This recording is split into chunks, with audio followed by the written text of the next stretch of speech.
یہ مائع خون سے فلٹر ہو کر بنتا ہے اور دماغی خلیوں تک ضروری غذائی اجزاء جیسے گلوکوز، پروٹینز اور آکسیجن پہنچاتا ہے۔ اور واپسی پر یہ دماغی میٹابولزم کے نتیجے میں پیدا ہونے والے فضلہ مواد اور زہریلے مادوں کو اپنے ساتھ لے کر واپس خون کے نظام میں شامل کر دیتا ہے، تاکہ وہ جسم سے خارج ہو سکیں۔ بالکل۔ تو یہ ایک ہی وقت میں دماغ کا محافظ، اس کا غذائی سپلائر اور اس کا صفائی والا عملہ بھی ہے۔ تو خلاصہ یہ ہے کہ آج کے اس سفر میں ہم نے دماغ کی بنیادی اہمیت کو سمجھا کہ یہ کیسے ہمارے وجود کا مرکز ہے۔ جی، اور ہم نے لاکھوں سال پر محیط اس کے ارتقائی سفر کو دیکھا، جو ایک سادہ نیورونیٹ سے شروع ہو کر انسانی سیریبرل کارٹیکس کی ناقابل یقین پیچیدگی تک پہنچا۔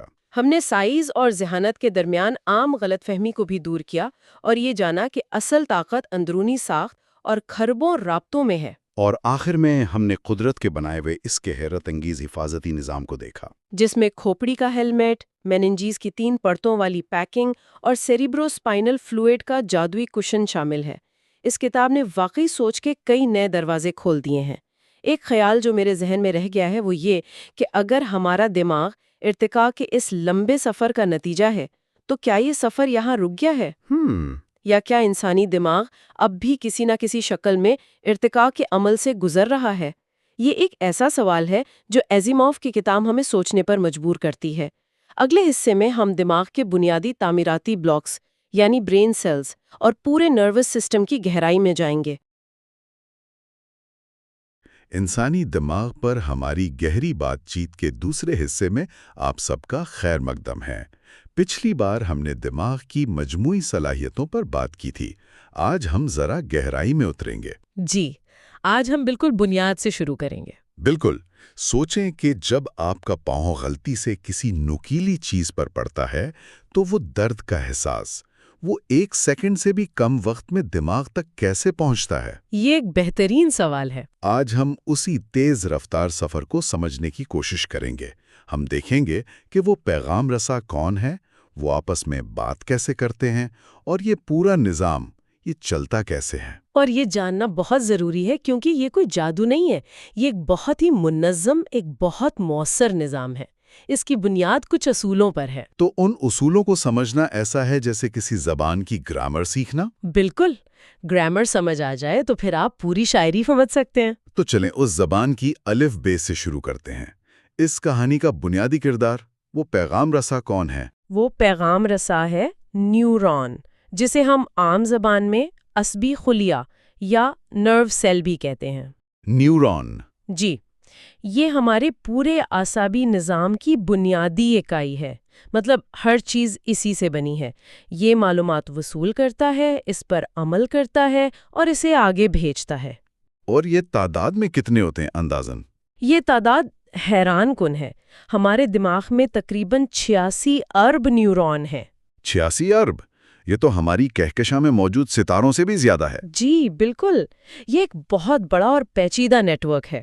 تو کیا یہ 86 ارب نیورون سب ایک جیسے ہوتے ہیں یا ان میں بھی کچھ فرق ہوتا ہے؟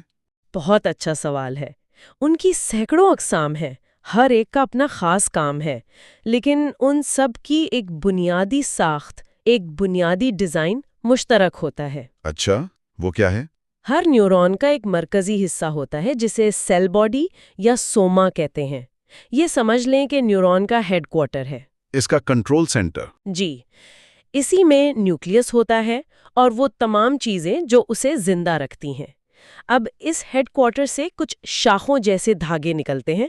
ٹھیک ہے۔ انہیں ڈینڈرائٹس کہتے ہیں۔ یہ نیورون کے اینٹینا ہیں۔ ان کا کام دوسرے نیورون سے آنے والے پیغامات کو سننا اور وصول کرنا ہے۔ تو یہ ہو گئے ریسیور، اور پیغام بھیجنے کے لیے؟ اس کے لیے سیل باڈی سے ایک لمبا کیبل جیسا دھاگا نکلتا ہے، اسے ایکزون کہتے ہیں۔ یہ نیورون کا ٹرانسمیٹر ہے۔ ٹرانسمیٹر؟ جی، یہ پیغام کو سیل باڈی سے لے کر اگلے نیورون تک پہنچاتا ہے۔ کچھ ایکزونز بہت چھوٹے ہوتے ہیں، لیکن کچھ جیسے وہ جو ہماری ریڑھ کی ہڈی سے پاؤں تک جاتے ہیں وہ 1 میٹر سے بھی زیادہ لمبے ہو سکتے ہیں۔ 1 میٹر لمبا ایک خلیہ؟ یہ تو حیران کن ہے۔ اتنے لمبے فاصلے پہ سگنل کمزور نہیں پڑتا؟ یہیں پر قدرت کی انجینئرنگ کا کمال نظر آتا ہے۔ بہت سے ایگزونز کے گرد ایک چربی کی تہ ہوتی ہے، اسے مائلن شیت کہتے ہیں۔ مائلن شیت، جی۔ یہ بالکل بجلی کی تار کے اوپر پلاسٹک کی انسولیشن کی طرح کام کرتی ہے۔ یہ سگنل کی رفتار کو 100 گنا تک بڑھا دیتی ہے۔ 100 گنا؟ جی ہاں، اس کی وجہ سے سگنل کی رفتار 120 میٹر فی سیکنڈ تک پہنچ سکتی ہے۔ اچھا، اور اگر یہ تہ نہ ہو، یہ خراب ہو جائے تو کیا ہوتا ہے؟ اس کا نتیجہ بہت سنگین ہو سکتا ہے۔ مثال کے طور پر ملٹیپل اسکلروسس جیسی بیماریوں میں جسم کا اپنا مدافعتی نظام اسی مائلین شیت کو تباہ کر دیتا ہے، اوہ، جس کی وجہ سے سگنل کی ترسیل یا تو بہت سست ہو جاتی ہے یا رک جاتی ہے، اور مریضوں کو پٹھوں کی کمزوری اور توازن کے مسائل کا سامنا کرنا پڑتا ہے۔ تو یہ ایک چھوٹی سی تہ اتنی اہم ہے؟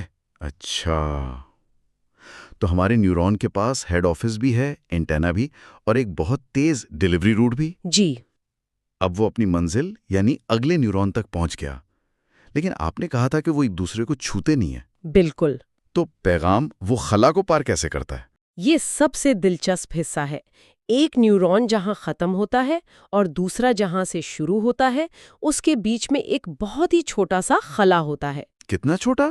اتنا چھوٹا کہ انسانی بال کی چوڑائی میں ہزاروں سما جائیں۔ اس پورے جنکشن کو سائنیپس کہتے ہیں۔ سائنیپس؟ جی، اور ہمارے دماغ میں خربوں سائنیپس ہیں۔ ہماری تمام یادیں، ہمارے خیالات، سب کچھ انہی کنیکشنز میں محفوظ ہیں۔ تو اس خلا کے پار سگنل کیسے جاتا ہے؟ دیکھیں، یہاں نیورون اپنی زبان بدل لیتا ہے۔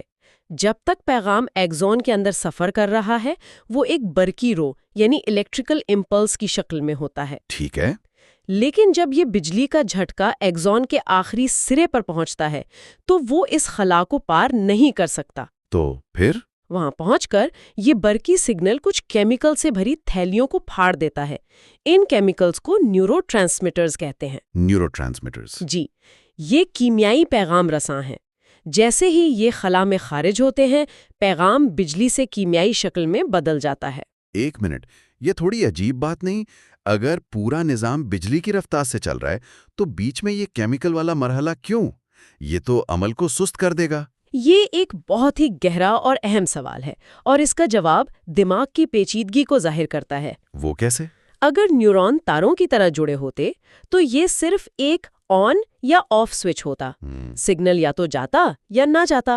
لیکن یہ کیمیکلز ہمیں بہت زیادہ کنٹرول دیتے ہیں۔ مطلب کچھ نیورو ٹرانسمیٹرز اگلے نیورون کو فائر کرنے کا کہتے ہیں تو کچھ اسے خاموش رہنے کا۔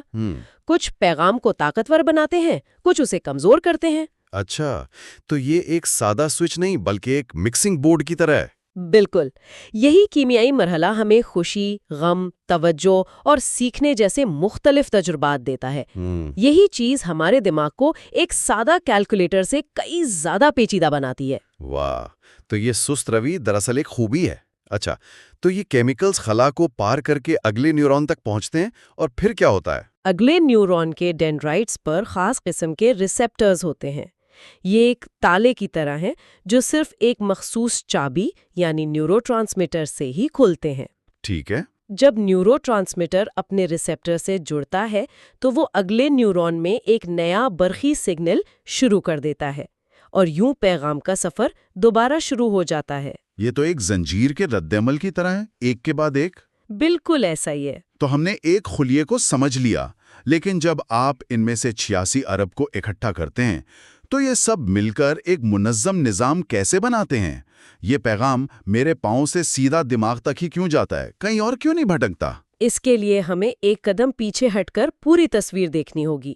یہ تمام ارگو نیورون مل کر جو نیٹ ورک بناتے ہیں اسے ہم اعصابی نظام یا نروس سسٹم کہتے ہیں۔ ٹھیک ہے۔ یہ ہمارے جسم کا کمانڈ اینڈ کنٹرول سینٹر ہے، اور اسے سمجھنے کے لیے ہم اسے 2 بڑے حصوں میں تقسیم کرتے ہیں۔ وہ 2 حصے کون سے ہیں؟ پہلا ہے مرکزی اعصابی نظام یعنی سینٹرل نروس سسٹم، جسے CNS کہتے ہیں۔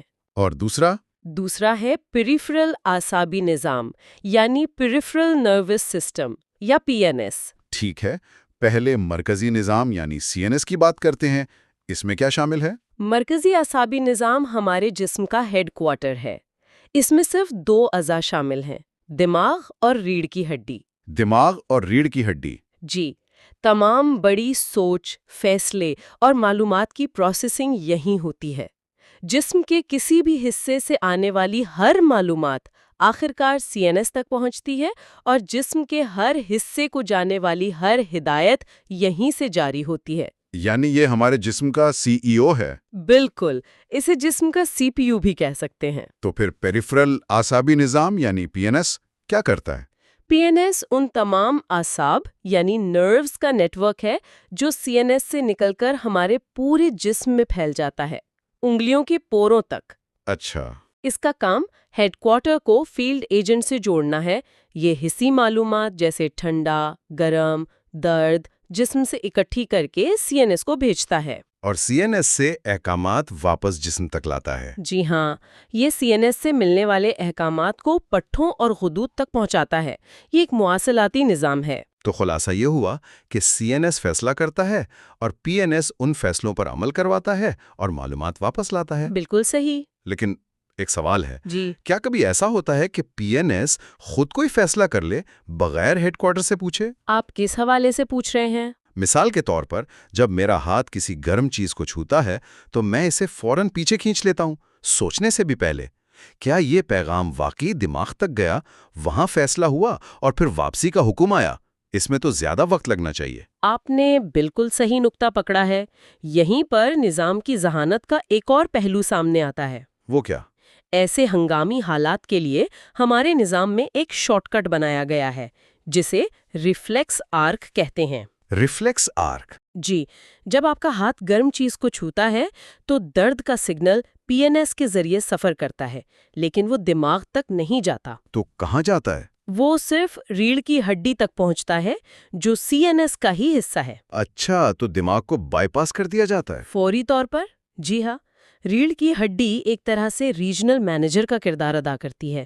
وہ پیغام وصول کرتی ہے، خطرے کو بھانپتی ہے اور دماغ سے اجازت کا انتظار کیے بغیر فوراً بازو کے پٹھوں کو سکڑنے کا حکم دے دیتی ہے۔ اور ہاتھ پیچھے ہٹ جاتا ہے؟ جی، اور اس عمل کے فوراً بعد ریڑھ کی ہڈی ایک رپورٹ اوپر دماغ کو بھیج دیتی ہے کہ نیچے ایک ایمرجنسی تھی، صورتحال سنبھال لی گئی ہے۔ تب ہمیں ہوش میں درد کا احساس ہوتا ہے۔ بالکل، تب آپ سوچتے ہیں کہ اوہ میرا ہاتھ جل گیا، لیکن عمل اس سوچ سے پہلے ہی مکمل ہو چکا ہوتا ہے۔ یہ تو کمال ہے، یعنی یہ شارٹ کٹ ہمیں شدید نقصان سے بچانے کے لیے ہے۔ جی، یہ ایک حفاظتی نظام ہے۔ تو آج ہم نے دیکھا کہ ایک سادہ سا احساس اربوں نیورونز، کھربوں سائنیپس اور بجلی اور کیمیا کے ایک پیچیدہ رقص کا نتیجہ ہے۔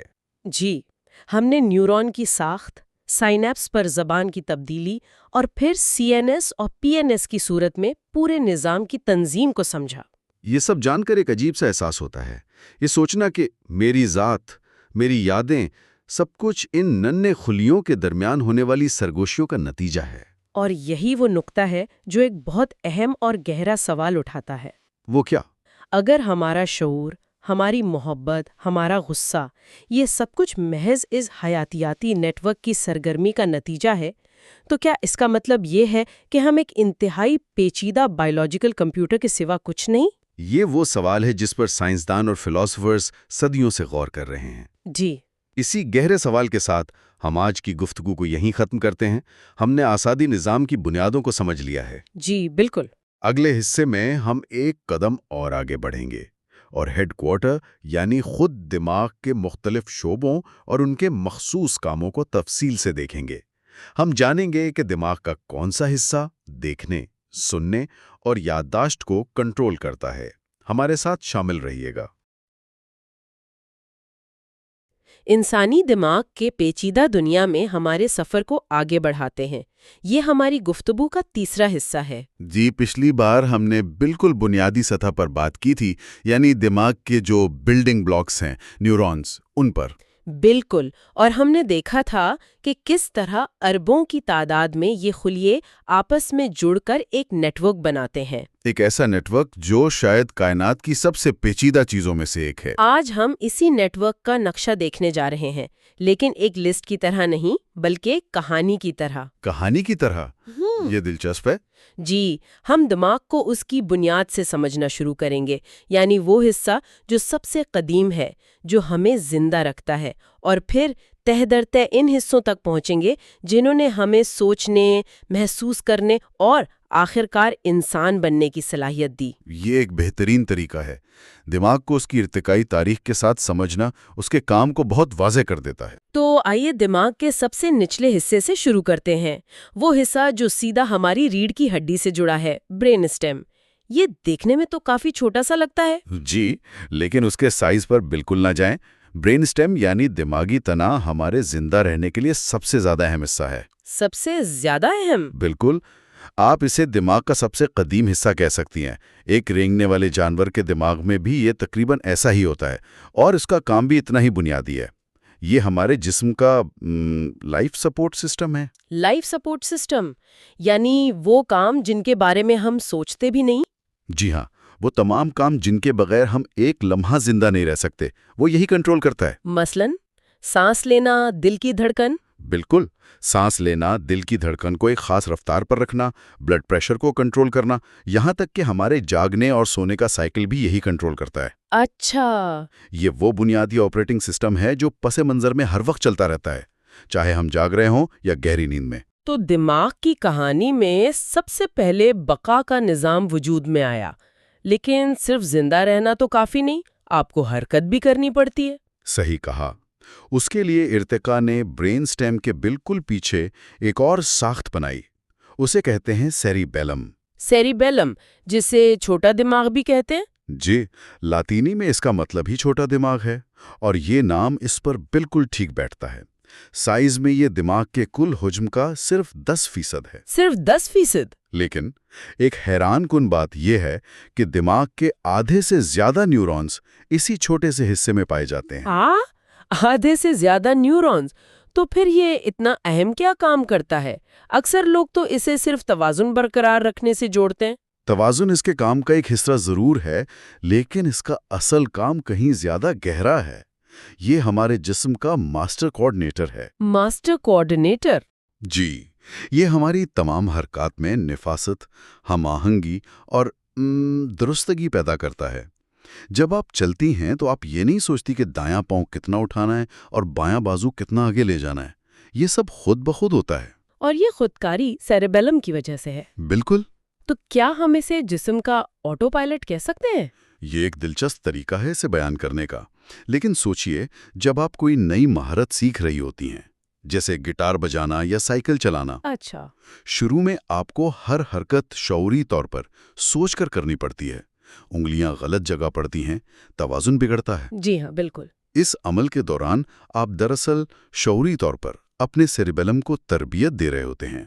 بار بار مشق کرنے سے یہ حرکات سیریبیلم میں پروگرام ہو جاتی ہیں۔ اور پھر ایک وقت آتا ہے جب آپ بغیر سوچے سمجھے روانی سے وہ کام کر رہے ہوتے ہیں۔ بالکل، یہی وہ مقام ہے جہاں سیریبیلم آٹو پائلٹ کا کنٹرول سنبھال لیتا ہے۔ یہ سیکھی ہوئی حرکات کو خودکار بنا دیتا ہے۔ یہ تو بہت دلچسپ ہے۔ مطلب ہماری ساری مہارتیں، چاہے وہ کھیل کی ہوں یا موسیقی کی، اسی چھوٹے دماغ میں محفوظ ہوتی ہیں۔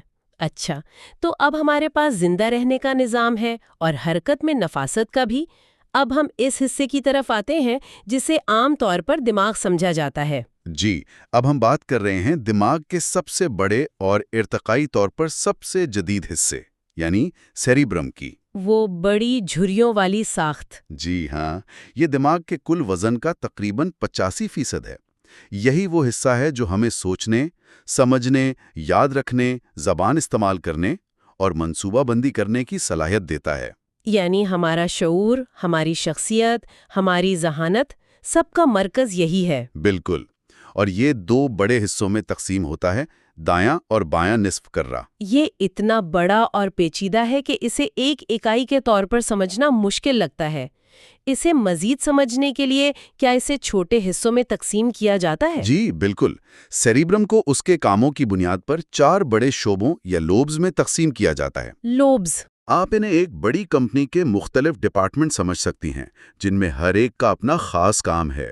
تو پھر اس کمپنی کے CEO سے شروع کرتے ہیں۔ وہ کون سی لوب ہے جو فیصلے کرتی ہے، منصوبہ بندی کرتی ہے اور پوری شخصیت کو کنٹرول کرتی ہے؟ یہ ایک بہترین تشبیہ ہے۔ دماغ کا CEO اس کی فرنٹل لوب ہے، جو ہمارے ماتھے کے بالکل پیچھے واقع ہے۔ اچھا، یہ ہمارے دماغ کا سب سے جدید حصہ ہے۔ تمام اعلیٰ ذہنی افعال جنہیں ایگزیکٹو فنکشنز کہا جاتا ہے یہیں سے کنٹرول ہوتے ہیں، یعنی منصوبہ بندی کرنا، مسائل حل کرنا، توجہ مرکوز رکھنا اور فیصلہ سازی کرنا۔ لیکن یہ کام تو ایک اچھا کمپیوٹر بھی کر سکتا ہے۔ فرنٹل لوب میں ایسا کیا خاص ہے جو اسے انسانی بناتا ہے؟ خاص بات یہ ہے کہ یہ صرف منصوبہ بندی نہیں کرتا، بلکہ یہ مستقبل کا تصور بھی کرتا ہے۔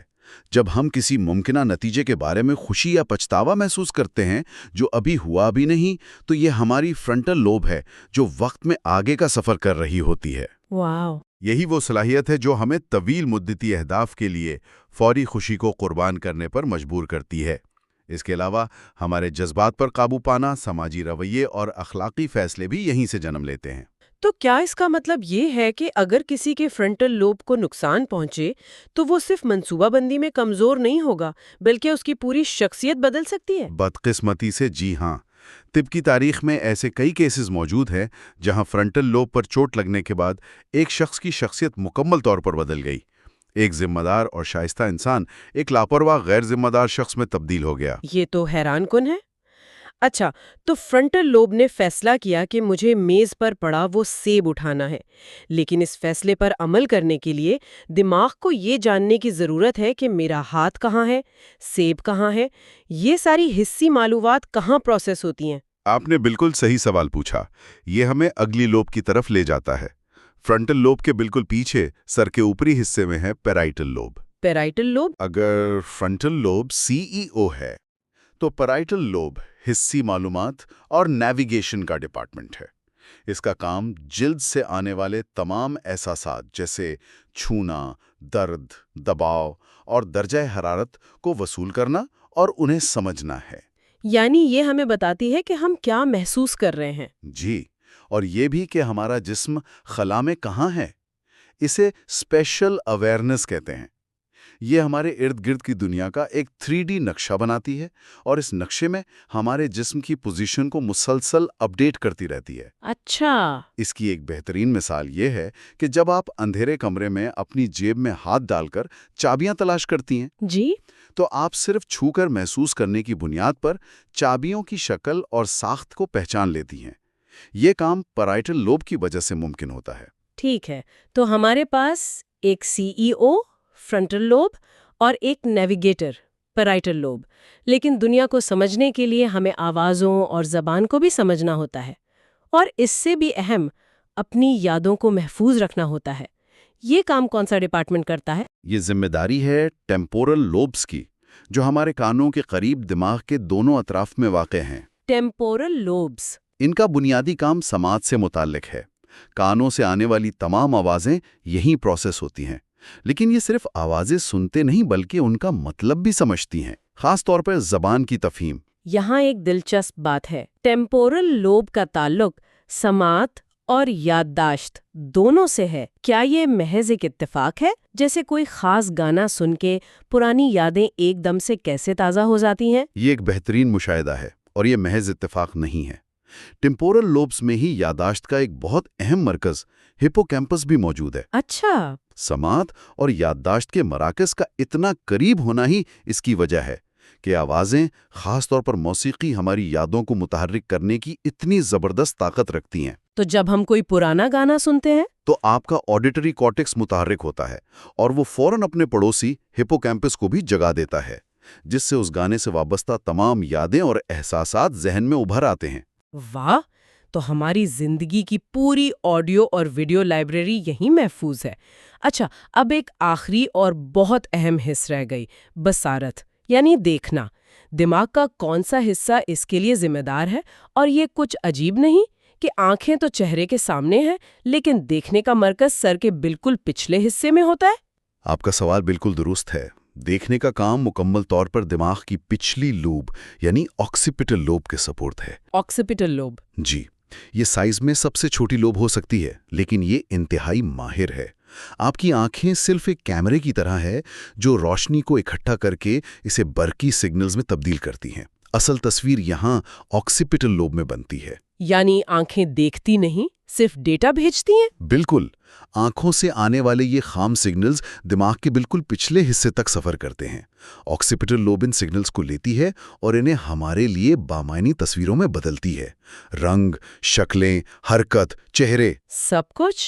جی، یہ اتنا پیچیدہ کام ہے کہ اگر کسی شخص کی آکسیپیٹل لوب پر نقصان پہنچ جائے تو اس کی آنکھیں بالکل ٹھیک ہونے کے باوجود وہ بصری طور پر نابینا ہو سکتا ہے۔ اچھا۔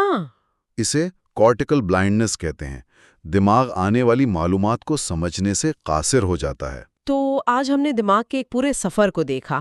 سب سے نیچے برین سٹیم جو ہمیں زندہ رکھتا ہے، اس کے اوپر سیریبیلم جو ہماری حرکات کو کنٹرول کرتا ہے، اور سب سے اوپر سیریبرم جو ہماری سوچ اور شعور کا گھر ہے۔ جی، اور پھر اس سیریبرم کے بھی 4 الگ الگ ماہر شعبے ہیں۔ فرنٹل لوب جو منصوبہ بندی کرتی ہے، پیرائٹل لوب جو محسوس کرتی اور راستہ دکھاتی ہے، ٹیمپورل لوب جو سنتی اور یاد رکھتی ہے، اور آکسیپیٹل لوب جو دیکھتی ہے۔ جی، اور سب سے حیران کن بات یہ ہے کہ یہ تمام حصے الگ تھلگ کام نہیں کرتے۔ یہ ایک دوسرے کے ساتھ ہر ملی سیکنڈ میں اربوں کنیکشنز کے ذریعے رابطے میں رہتے ہیں۔ یہ ایک ناقابل یقین سمفنی کی طرح ہے۔ بالکل۔ جب آپ صرف ایک سیب کو دیکھ کر اسے کھانے کے لیے اٹھاتی ہیں تو اس ایک لمحے میں آپ کی آکسیپیٹل لوب اس کا رنگ دیکھتی ہے، پیرائٹل لوب بتاتی ہے کہ آپ کا ہاتھ اس سے کتنی دور ہے، فرنٹل لوب اسے اٹھانے کا فیصلہ کرتی ہے، سیریبیلم اس حرکت کو ہموار بناتا ہے، اور ٹیمپورل لوب آپ کو اس سے وابستہ یادیں یاد دلاتی ہے۔ آج کی گفتگو نے واقعی دماغ کے نقشے کو بہت واضح کر دیا ہے۔ اور یہ نقشہ ہمیں یہ سمجھنے میں بھی مدد دیتا ہے کہ دماغی چوٹ کی صورت میں کسی شخص کے رویے یا صلاحیتوں میں مخصوص تبدیلیاں کیوں آتی ہیں۔ بالکل درست۔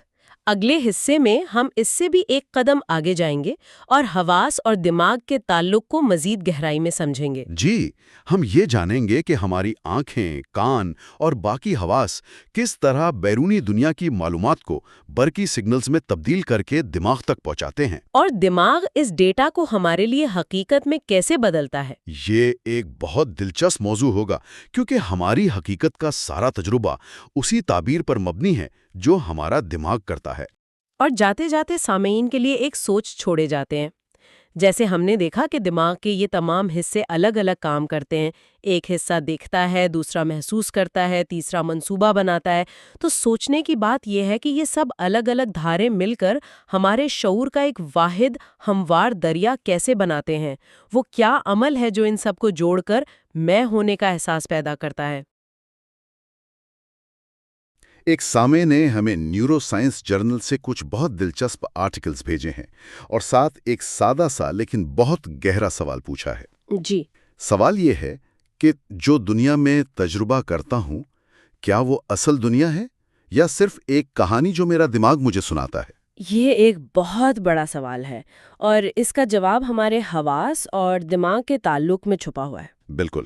تو آج ہم انہی سورسز کی گہرائی میں اتریں گے تاکہ یہ سمجھ سکیں کہ ہمارے 5 حواس یعنی دیکھنا، سننا، سونگھنا، چکھنا اور چھونا، جی، یہ کس طرح خام مال اکٹھا کرتے ہیں اور ہمارا دماغ اس سے ہماری حقیقت کو کیسے تراشتا ہے۔ یہ انسانی دماغ پر ہماری گفتگو کی چوتھی کڑی ہے۔ تو آئیے شروع کرتے ہیں۔ چلیں، سب سے پہلے بات کرتے ہیں بصارت کی۔ ایک بات اکثر کہی جاتی ہے کہ ہم آنکھوں سے نہیں، دماغ سے دیکھتے ہیں۔ آنکھیں تو بس ہائی ڈیفینیشن کیمرے ہیں۔ کیا یہ بات درست ہے؟ یہ بات بالکل درست بھی ہے اور تھوڑی ادھوری بھی۔ آنکھیں ایک ناقابل یقین حد تک جدید کیمرہ ہیں، اس میں تو کوئی شک نہیں۔ اچھا، جب روشنی کسی چیز سے ٹکرا کر ہماری آنکھ میں داخل ہوتی ہے تو یہ پہلے کارنیا اور پھر لینس سے گزر کر آنکھ کے پچھلے پردے یعنی ریٹنا پر فوکس ہوتی ہے۔ ٹھیک ہے، کیمرے والی بات یہاں تک تو سمجھ آتی ہے۔ کیمرے میں بھی لینس روشنی کو سینسر پر فوکس کرتا ہے، لیکن اصل گیم تو اس کے بعد شروع ہوتی ہے نا؟ بالکل۔ ایک کیمرہ تو بس ریکارڈ کر لیتا ہے جو اس کے سامنے ہے، لیکن آپ کے بھیجے گئے نوٹس کہتے ہیں کہ دماغ اس ڈیٹا کو فعال طور پر بدلتا اور اس کی تشریح کرتا ہے۔ یہ تو ایک کیمرے سے زیادہ ایک فلم ڈائریکٹر یا اسپیشل ایفیکٹس آرٹسٹ والا کام لگتا ہے۔ کیا خوبصورت انالوجی دی ہے۔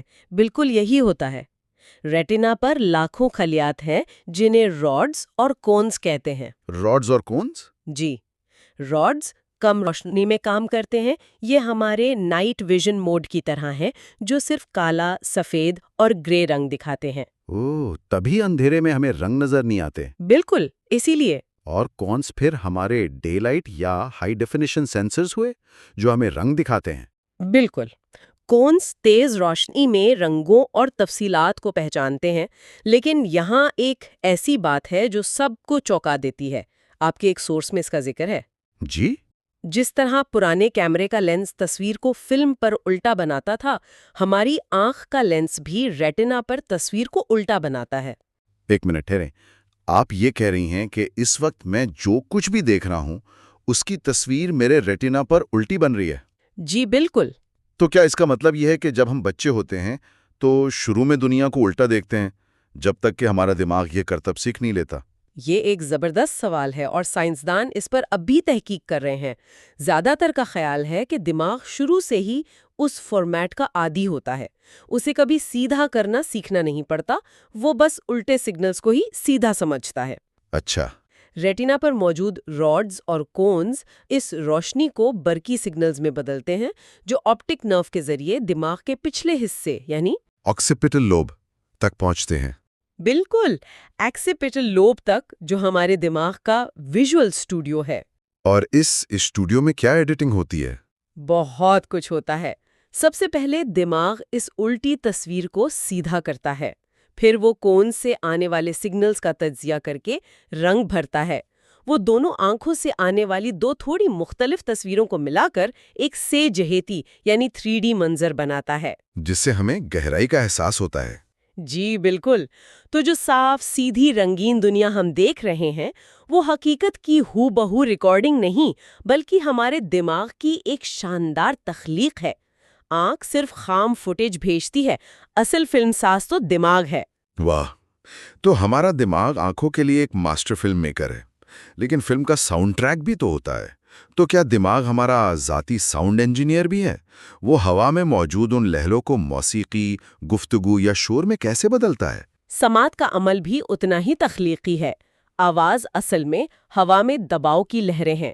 یہ لہریں ہمارے کان میں داخل ہو کر کان کے پردے یعنی ایئر ڈرم سے ٹکراتی ہیں، جس سے اس میں تھرتھراہٹ پیدا ہوتی ہے۔ ان سب سے چھوٹی ہڈیاں ہیں۔ میں نے ان کے بارے میں پڑھا ہے، یہ ایک طرح کا میکینیکل ایمپلیفائر ہے نا، جیسے کسی پرانے اسٹیریو سسٹم کا پہلا حصہ جو سگنل کو ڈیجیٹل بننے سے پہلے ہی طاقتور بنا دیتا ہے۔ بالکل، یہ ہڈیاں اس تھرتھراہٹ کو تقریباً 20 گنا بڑھا دیتی ہیں۔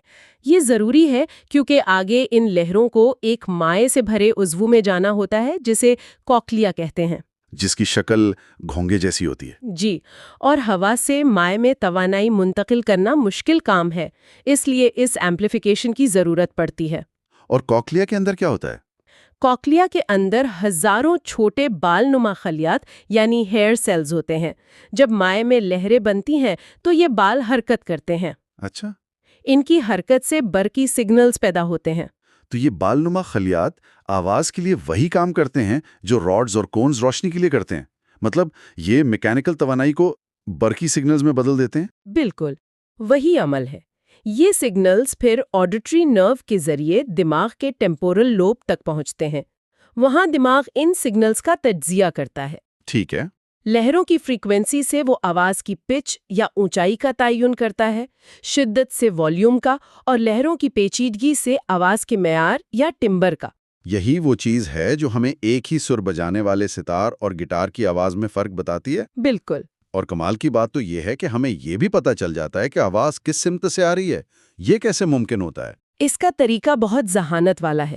اگر آواز آپ کے دائیں طرف سے آ رہی ہے تو وہ دائیں کان میں چند مائکرو سیکنڈ پہلے پہنچے گی۔ چند مائکرو سیکنڈ؟ جی، اتنا معمولی فرق۔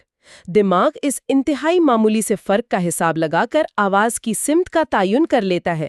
یہ ایک ناقابل یقین حد تک تیز اور درست کیلکولیشن ہے جو ہر لمحے ہو رہی ہوتی ہے۔ حیرت انگیز۔ تو بصارت اور سماعت ہماری دور کی حصے ہیں، لیکن ان حواس کا کیا جو زیادہ ذاتی اور قریبی ہیں؟ آئیے ان سورسز کو دیکھتے ہیں جو سونگھنے کی حس پر بات کرتے ہیں۔ سونگھنے کی حس یعنی olfaction ہماری سب سے قدیم اور پراسرار حواس میں سے ایک ہے۔ جب ہم سانس لیتے ہیں تو ہوا میں موجود خوشبو کے مالیکیولز ہماری ناک کے اندر موجود لاکھوں ریسیپٹر سے ٹکراتے ہیں۔ ٹھیک ہے۔ لیکن دلچسپ بات یہ نہیں کہ یہ کیسے کام کرتی ہے، بلکہ یہ کہ اس کے سگنلز دماغ میں کہاں جاتے ہیں۔ ہاں، یہ حصہ مجھے بہت دلچسپ لگا۔ سورسز کے مطابق باقی تمام حسی معلومات دماغ میں پہلے ایک چیک پوائنٹ سے گزرتی ہیں، لیکن سونگھنے کی حس کو جیسے کوئی VIP پاس ملا ہوا ہو۔ آپ نے بالکل صحیح سمجھا۔ تمام حواس یعنی دیکھنا، سننا، چھونا، چکھنا، ان سب کی معلومات پہلے تھیلیمس نامی ایک ریلے اسٹیشن پر جاتی ہیں۔ ایک طرح کا سیکیورٹی چیک پوائنٹ؟ جی کہہ سکتے ہیں، لیکن سونگھنے کی حس وہ اس پورے سسٹم کو بائی پاس کر کے سیدھا دماغ کے جذباتی اور یادداشتی ہیڈ کوارٹرز یعنی لمبک سسٹم میں جاتی ہے۔ اسی لیے بارش کے بعد مٹی کی خوشبو یا کسی پرانی کتاب کی مہک ہمیں فوراً بچپن میں لے جاتی ہے۔ یہ صرف ایک یاد نہیں ہوتی، بلکہ اس سے جڑا پورا احساس واپس آ جاتا ہے۔ بالکل، خوشبو دماغ میں آپ کے ماضی کا ایک نیورل شارٹ کٹ ہے۔ واہ! اب چکھنے کی حس کو دیکھیں تو وہ سونگھنے سے بہت گہرائی سے جڑی ہے۔ ہماری زبان پر موجود ٹیسٹ برڈز 5 بنیادی ذائقے پہچانتے ہیں: میٹھا، کھٹا، نمکین، کڑوا اور امامی۔ لیکن کسی آم کا ذائقہ صرف میٹھا تو نہیں ہوتا، اس میں تو بہت کچھ ہوتا ہے۔ اسے ہم فلیور کہتے ہیں۔ اور وہ فلیور دراصل ذائقے اور خوشبو کا ملاپ ہے۔ جب ہم کھانا چباتے ہیں تو اس کے مالیکیولز ہمارے گلے کے پچھلے حصے سے ہو کر ناک کے ریسیپٹرز تک بھی پہنچتے ہیں۔ دماغ ان دونوں معلومات کو ملا کر فلیور کا تجربہ تخلیق کرتا ہے۔ اوہ، تو یہ بات ہے۔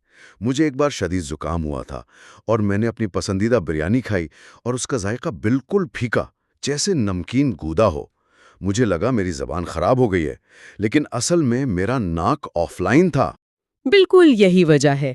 اور آخر میں آتی ہے چھونے کی حس۔ ہماری جلد ہمارا سب سے بڑا حسی عضو ہے۔ صحیح۔ اس میں دباؤ، درجہ حرارت، درد اور تھر تھراہٹ کو محسوس کرنے کے لیے الگ الگ ریسیپٹرز ہیں۔ لیکن ہمارے جسم کے سارے حصے ایک جیسے حساس کیوں نہیں ہوتے؟ مثلاً میں اپنی انگلیوں کے پوروں سے بریل پڑھ سکتا ہوں، لیکن اپنی کوہنی سے نہیں، کیوں؟ اس کا جواب دماغ میں چھپا ہے۔ یہ سگنلز دماغ کے ایک خاص حصے سومیٹو سینسری کارٹیکس تک جاتے ہیں۔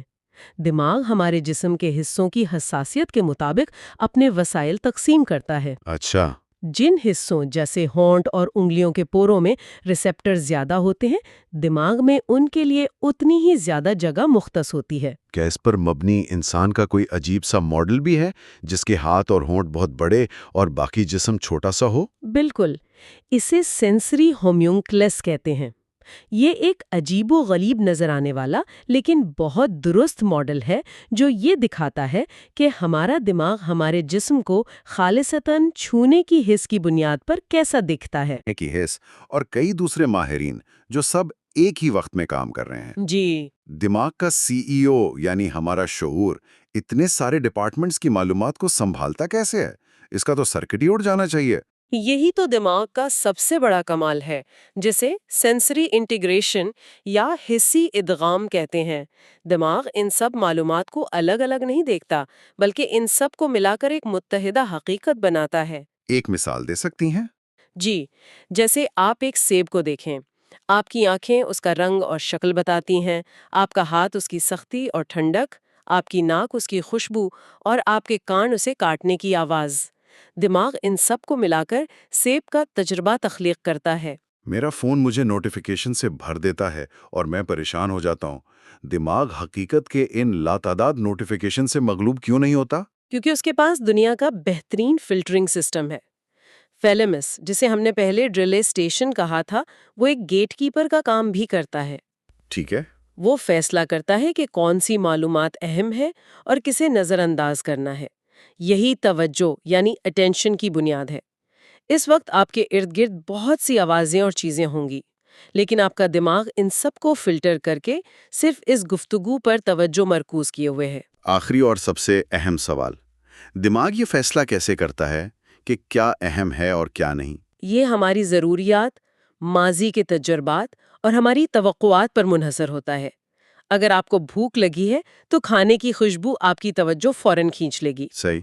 اگر آپ نے سیکھا ہے کہ ایک خاص آواز خطرے کی نشانی ہے تو آپ کا دماغ اس پر فوراً رد عمل دے گا۔ دماغ مسلسل پیشن گوئیاں کر رہا ہوتا ہے، اور جب کوئی چیز ہماری توقع کے خلاف ہوتی ہے تو وہ فوراً ہماری توجہ کا مرکز بن جاتی ہے۔ تو اپنے سامعین کے سوال پر واپس آتے ہیں۔ ان تمام سورسز سے یہ بات تو واضح ہے کہ جو دنیا ہم تجربہ کرتے ہیں وہ حقیقت کی کوئی لائیو ویڈیو فیڈ نہیں ہے۔ بالکل نہیں۔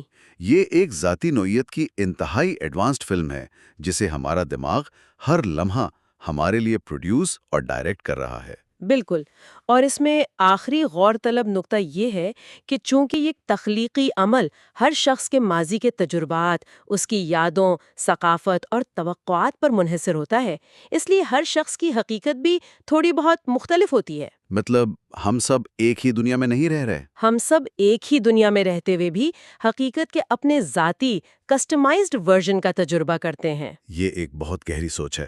اس کے ساتھ ہی آج کی گفتگو کو یہیں ختم کرتے ہیں۔ جی، انسانی دماغ پر ہماری گفتگو کے اگلے حصے میں ہم یہ جانیں گے کہ دماغ اس حاصل کردہ تمام معلومات کا کرتا کیا ہے۔ ہم یادداشت یعنی میموری، سیکھنے کے عمل یعنی لرننگ اور ذہانت یعنی انٹیلیجنس جیسے پیچیدہ اور دلچسپ موضوعات پر بات کریں گے۔ ضرور۔ ہمارے ساتھ شامل ہونے کا شکریہ۔ آج ہم انسانی دماغ پر اپنی گفتگو کے سلسلے کو آگے بڑھا رہے ہیں، اور یہ اس سیریز کا 5واں حصہ ہے۔ آج ہم دماغ کی کچھ ایسی صلاحیتوں پر بات کریں گے جو ہماری روزمرہ زندگی کا حصہ ہیں: یادداشت، سیکھنے کا عمل، ذہانت اور ہماری عادتیں۔ اور یہ سب موضوعات الگ الگ نہیں ہیں، یہ ایک دوسرے سے بہت مضبوطی سے جڑے ہوئے ہیں۔ بالکل۔ یادداشت کے بغیر سیکھنا ناممکن ہے۔ سیکھنا ذہانت کی بنیاد بنتا ہے، اور جب کوئی سیکھا ہوا کام بار بار دہرایا جائے تو وہ عادت بن جاتا ہے۔ بالکل، اور یہیں سے آج کی گفتگو کا مرکزی خیال نکلتا ہے۔ کبھی سوچا ہے کہ بچپن میں سنا کوئی گانا تو لفظ بلفظ یاد رہ جاتا ہے، لیکن کل دوپہر کے کھانے میں کیا کھایا تھا یہ یاد کرنے میں مشکل ہوتی ہے۔ یہ تو سب کے ساتھ ہوتا ہے۔ آخر دماغ میں ایسا کیا ہوتا ہے کہ ایک لمحاتی خیال زندگی بھر کی یاد بن جاتا ہے، اور کیسے ایک کام کو بار بار کرنے سے وہ ہمارے روٹین کا خودکار حصہ بن جاتا ہے؟ چلیے آج اس گتھی کو سلجھاتے ہیں۔ تو شروعات یادداشت سے کرتے ہیں۔ یادداشت ہے کیا؟ کیا یہ دماغ میں کسی فائل کی طرح محفوظ ہو جاتی ہے؟ یہ ایک بہترین سوال ہے۔ عام طور پر ہم یہی سوچتے ہیں، لیکن حقیقت اس سے کہیں زیادہ دلچسپ ہے۔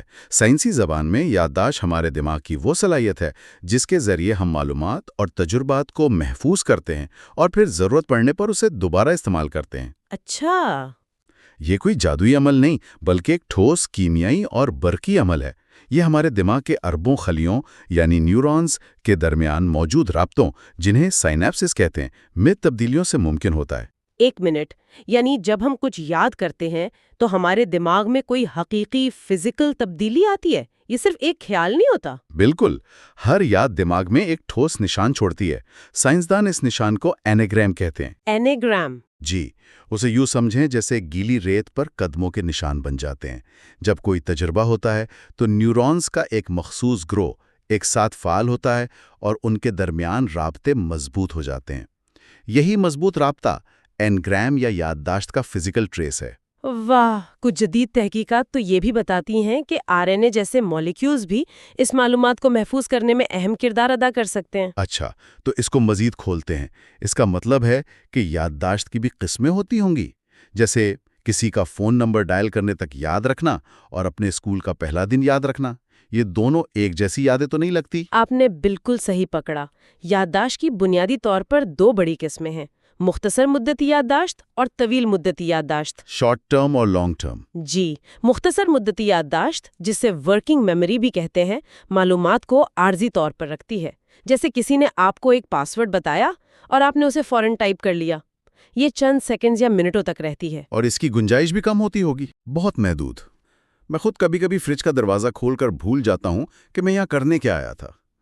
یہ مختصر مدتی یادداشت کی ایک بہترین مثال ہے کہ وہ کتنی نازک ہو سکتی ہے۔ اور طویل مدتی یادداشت، وہ تو پھر پکی ہارڈ ڈرائیو کی طرح ہوئی۔ ایک طرح سے، جی۔